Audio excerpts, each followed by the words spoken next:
नमस्कार। जे boss news and views में आपका हार्दिक स्वागत है। उम्मीद करता हूं कि आप कुशल से होंगे। आज मैं आपको एक खुशखबरी सुनाने जा रहा हूं। वो खुशखबरी यह है कि भारत को दूसरा चीफ ऑफ डिफेंस स्टाफ मिल गया है, यानी कि जनरल बिपिन रावत के अवसान के बाद जो पद खाली हुआ था पिछले 9 महीने से उस पर कोई नहीं था, और 28 सितंबर आज उसमें नियुक्ति कर दी गई है। लेफ्टिनेंट जनरल अनिल चौहान को इस पद पर नियुक्त किया गया है। ये पहला मौका है, या यूं कहें कि जनरल बिपिन रावत के बाद जो दूसरी नियुक्ति हुई है सीडीएस के पद पर, उस पर लेफ्टिनेंट जनरल स्तर का एक अधिकारी नियुक्त किया गया है। पहले थोड़ा सा लेफ्टिनेंट जनरल अनिल चौहान के व्यक्तित्व, उनके पर्सनालिटी पर एक नजर डाल लेते हैं। लेफ्टिनेंट जनरल चौहान जो है अभी मई 2021 में ईस्टर्न कमांड के जीओएनसी यानी कि general officer in chief eastern command से रिटायर हुए हैं, और अभी वह नेशनल सिक्योरिटी काउंसिल सेक्रेटेरिएट यानी कि एनएससीएस में मिलिट्री एडवाइजर के पद पर कार्य कर रहे हैं। ये सेवा उनको आर्मी को यानी कि सेना को दिए गए उनकी सेवाओं को देखते हुए दिया गया ये पद। वो कोर कमांडर रह चुके हैं। उन्होंने 15वीं कोर, जो बहुत महत्वपूर्ण कोर है, जम्मू कश्मीर में उसका नेतृत्व किया। वो नॉर्थ ईस्ट में भी कोर कमांडर रह चुके हैं, और ईस्टर्न कमांड के कमांडर तो रहे ही हैं। इसके अलावा डीजीएमओ यानी कि डायरेक्टर जनरल मिलिट्री ऑपरेशंस को भी वो संभाल चुके हैं। वो जब ऑपरेशन डीजीएमओ के हेड थे उस समय बालाकोट सर्जिकल स्ट्राइक प्लान किया गया।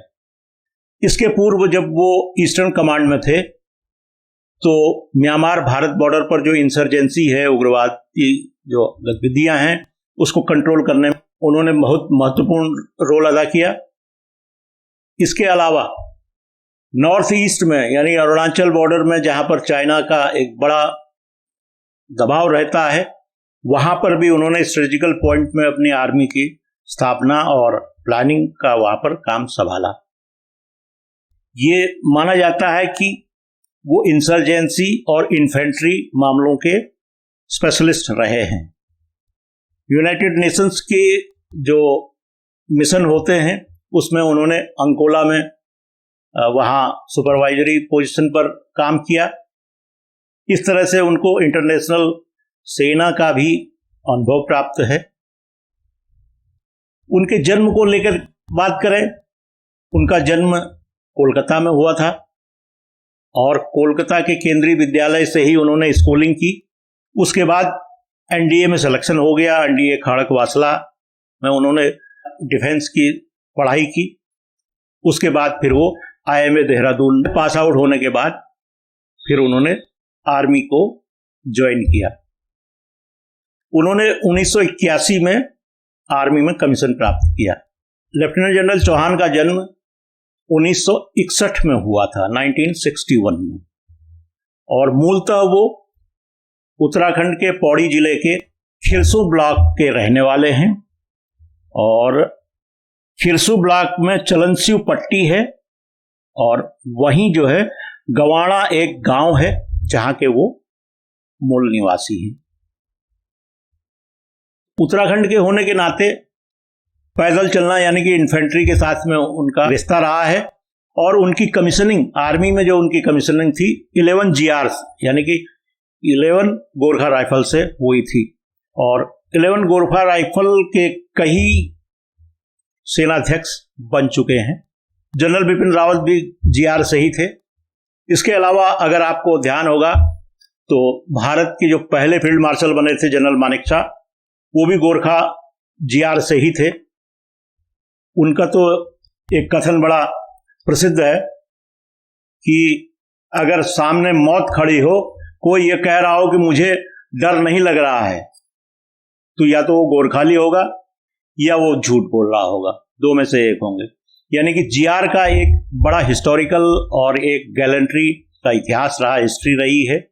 और उसी जीआर को उन्होंने नेतृत्व करते हुए आगे बढ़े हैं और इसीलिए आज ये पद उनको, सीडीएस का पद उनको सौंपा गया है। जनरल बिपिन रावत कई सीक्रेट मिशंस पर काम कर रहे थे, कई बहुत जरूरी यानी कि जो चेंजेस थे इंफ्रास्ट्रक्चर लेवल पर, लॉजिस्टिक लेवल पर, उनको लीड कर रहे थे। वो सब चीज़ें अधूरी रह गई थी, तो उनको अब इन्हें आगे बढ़ाना है। उसमें से एक बड़ा काम ये भी है कि इनको थिएटर कमांड की स्थापना करनी होगी, जिसकी कल्पना कई साल पहले से की गई है कि कहीं ऑपरेशंस में या युद्ध जैसी स्थिति में हमारे तीनों सेनाओं के बीच में कोऑर्डिनेशन या समन्वय ऐसा हो कि जो हम गलतियां पीछे करते आए हैं वो न हो।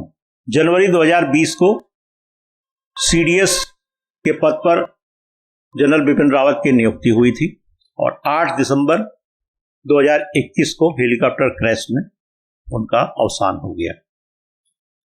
अब आते हैं कि सीडीएस की नियुक्ति को लेकर के सरकार में काफी चिंता थी। सरकार बहुत दिन से इसके लिए प्रयासरत थी। बहुत ढूंढने के बाद, क्योंकि ये पद ऐसा वर्सटाइल पद है कि इस पद पर रहने वाला आदमी प्रोएक्टिव होना जरूरी है। इसके लिए किसी के आदेश की जरूरत नहीं है या कोई उसको प्लानिंग करके दे तब उसको इम्प्लीमेंट करे, तो ऐसा पद नहीं है। सीडीएस 4 स्टार रैंक का एक अधिकारी होता है। आपको ये बता दें कि जो अभी सर्विसेज के चीफ हैं, यानी कि जो अभी सेना के तीनों विंग्स के जो चीफ हैं, जो आर्मी चीफ हैं, एयरफोर्स के चीफ हैं और नेवल चीफ हैं या एडमिरल हैं, वो सब 4 स्टार रैंक के जनरल कहलाते हैं और सीडीएस भी 4 स्टार जनरल है। अब यहां पर थोड़ा सा अभी क्लियर होना बाकी है कि lieutenant general Chauhan 3 star rank के अधिकारी रहे हैं और वो मई 2021 में रिटायर हो चुके हैं।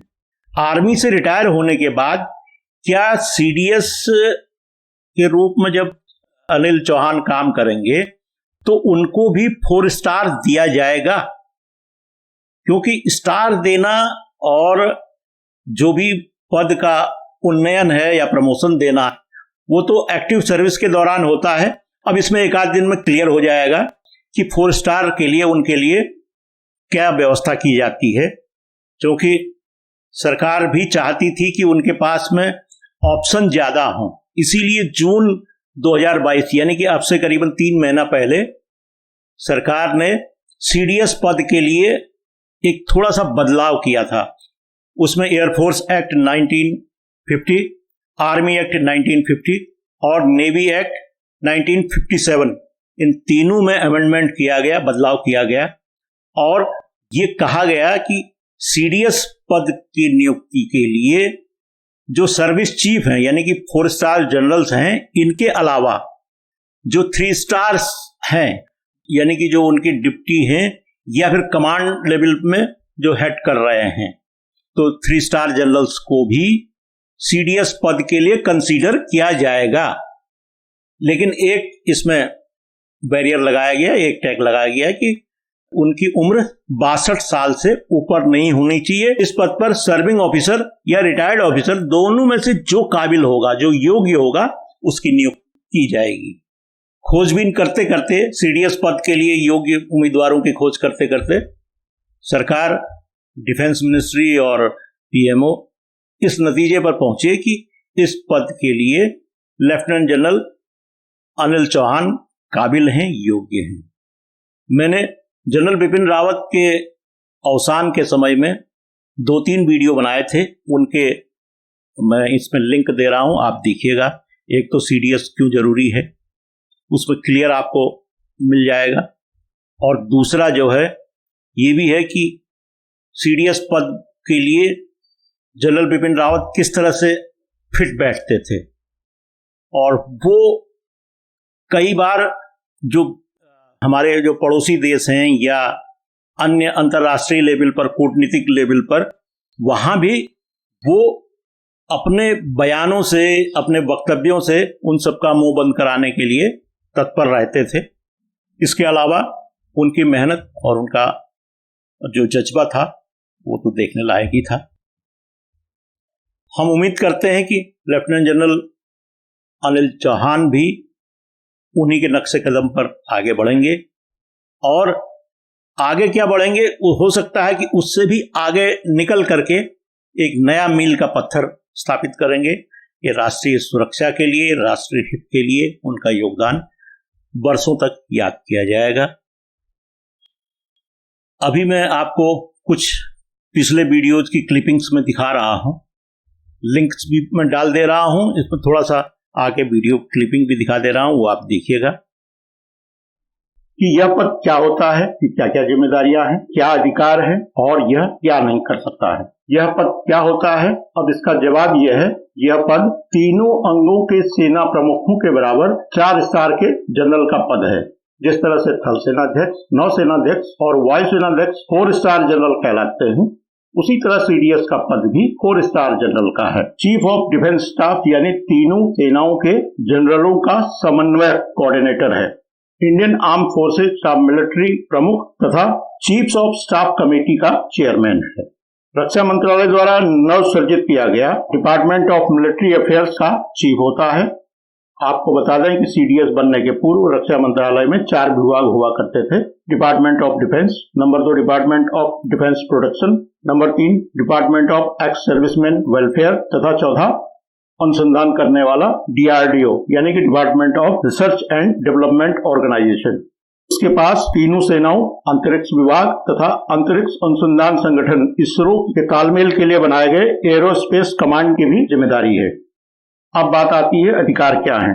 जवाब यह है, तीनों आर्म फोर्सेस के बीच में तालमेल करना और तीनों सेनाओं के संसाधनों की बर्बादी को रोकना तथा निर्णय लेने में होने वाली देरी को कम करना और तुरंत निर्णय लेने के लिए सेनाओं को सजग करना। अब सवाल उठता है कि जब 4 स्टार जनरल ये भी हैं और 4 स्टार जनरल ऑलरेडी सेना के तीनों अंगों के प्रमुख हैं, तो ये क्या कर सकते हैं या क्या नहीं कर सकते। क्या कर सकते हैं वो मैंने बता दिया है। क्या नहीं कर सकते हैं, यह पद तीनों सेनाओं में से किसी का भी प्रमुख नहीं होता है। इसलिए सीडीएस का पद इन प्रमुखों को कोई सैन्य आदेश या ऑपरेशनल मिलिट्री ऑर्डर नहीं दे सकता है। सेनाओं को ऑपरेशनल यानी कि मिलिट्री आदेश जो है सीसीएस देती है, कैबिनेट कमेटी ऑन सिक्योरिटी। हाँ, इतना है कि अनुमानित बजट के आधार पर ही तीनों सेनाओं की लॉजिस्टिक यानी कि साजो सामान की खरीदारी सुनिश्चित कराने की जिम्मेदारी इनके ऊपर होती है। सवाल यह है कि इनको वेतन क्या मिलता है। वेतन इनको तीनों सेनाओं के प्रमुखों के बराबर ही मिलता है। एक सवाल आप लोगों के दिमाग में यह भी आ रहा होगा, जब सीडीएस का पद 4 स्टार जनरल का है और सेना के तीनों अंगों के प्रमुखों का पद भी 4 स्टार का है, तब इसकी जरूरत क्यों आ पड़ी। जब सेना के प्रमुखों को कोई मिलिट्री आदेश दे नहीं सकते हैं तो इनको इतना महत्वपूर्ण क्यों माना जाता है। जवाब यह है, सबसे पहले यह पद रक्षा मंत्री का सैन्य सलाहकार है। रक्षा मंत्री मतलब सभी सेनाएं, सभी अनुसंधान संगठन, सभी ऑर्डिनेंस फैक्ट्रीज, सभी अंतरिक्ष वारफेयर एजेंसियां, सभी आधुनिकतम युद्धक सामग्री का संचालन यानी कि रक्षा मंत्री के अंडर सब कुछ है, उन्हीं के ये सलाहकार हैं।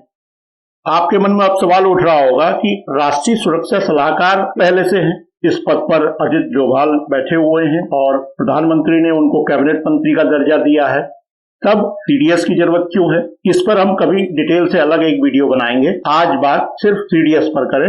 अब शॉर्ट में एक बात दोहरा लें, रक्षा मंत्री के सलाहकार होने के अलावा रक्षा बजट का सही अनुपालन करने वाला यह पद होता है। सेना के तीनों अंगों के बीच समन्वय बिठाता है, सेना के तीनों अंगों से तुरंत फैसला लेने के लिए कहता है, सेना के संसाधनों का बेहतर उपयोग करने के फैसले लेता है। हमारी सेना के पुनर्गठन की बात जो चल रही थी, थिएटर कमांड बनाने की जो बात आ रही थी, इसी अधिकार के तहत सीडीएस वो काम कर रहे थे। इन सब के अलावा इंटीग्रेटेड डिफेंस स्टाफ के माध्यम से डिफेंस साइबर एजेंसी यानी कि डिफेंस साइबर वारफेयर का भी हेड होता है सीडीएस। यहाँ पर 2 शब्द आए थे, एक तो डिफेंस साइबर एजेंसी सीडीए, यह एजेंसी है सेना के तीनों अंगों के पर्सनल्स को यानी कि तीनों अंगों से अलग अलग प्रतिनिधि लेकर के बनाई गई संस्था है जो मुख्यतः साइबर सिक्योरिटी पर काम करती है। दूसरा शब्द आया था इंटीग्रेटेड डिफेंस स्टाफ, यह संस्था सेना के तीनों अंगों की प्राथमिकताएं तय करती है। इसमें तीनों सेनाओं के पर्सनल्स के अलावा विदेश मंत्रालय, डीआरडीओ, वित्त मंत्रालय के जिम्मेदार प्रतिनिधि शामिल होते हैं। यानी कि यह सब कार्य एक 4 स्टार जनरल सीडीएस के नेतृत्व में होता है। सीडीएस के पास एक और कार्यभार है, वह है स्पेशल ऑपरेशंस डिवीजन का। सरकार चाहे कि कोई स्पेशल ऑपरेशन करना है तो उसका नेतृत्व सीडीएस करेगा। अभी आपने देखा होगा कि जनरल बिपिन रावत के अवसान के समय में दिसंबर और जनवरी के समय में मैंने 2-3 वीडियो बनाए थे। उन वीडियो को आपने देखा होगा कि सीडीएस क्यों जरूरी है और जनरल बिपिन रावत सीडीएस के पद पर किस तरह से काबिल थे, क्या उसके योग्य थे, या ये कहा जाए कि सीडीएस का पद बना ही उनके लिए था। ये भी आज भी हम उनको नहीं भूल पा रहे हैं और नया सीडीएस चुनने में इतना टाइम लग गया। तो इन्हीं शब्दों के साथ आज का वीडियो में यहीं समाप्त कर रहा हूं। किसी अन्य मुद्दे पर, अन्य टॉपिक पर आपसे मुलाकात होगी। यहीं पर समाप्त करते हैं। धन्यवाद, नमस्कार।